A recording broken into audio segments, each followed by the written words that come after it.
Le canal Lachine est un canal qui traverse la section sud-ouest de l'île de Montréal et qui s'étend du Vieux-Port jusqu'au lac Saint-Louis, sur une distance de 14,5 km. Il y a 5 écluses qui servent d'ascenseur pour pouvoir remonter le niveau de dénivellation selon les saisons. La construction de ce canal a été débutée durant le régime français, mais a été terminée et prêt à la navigation en 1825. Il a servi au développement de la métropole de Montréal. En 1996, il a été désigné comme un lieu historique national du Canada. Il y a une piste cyclable et pédestre qui longe le long de ce canal depuis 2002. Bien entendu, le canal Lachine comporte les rapides de Lachine et il a été créé afin de les éviter.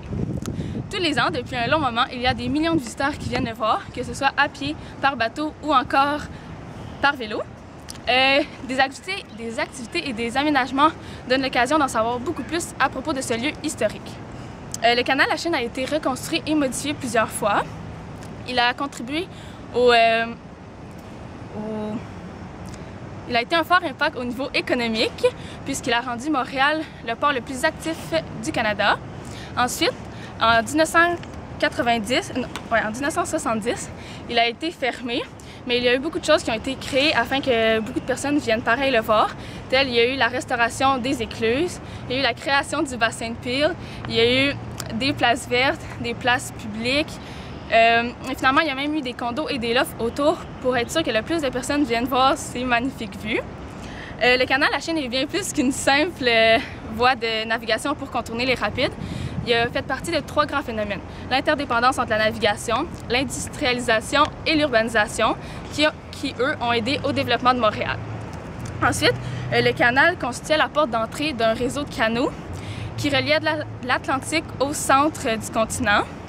Et c'est une des choses qui a rendu Montréal une partie importante de l'industrie manufacturière canadienne.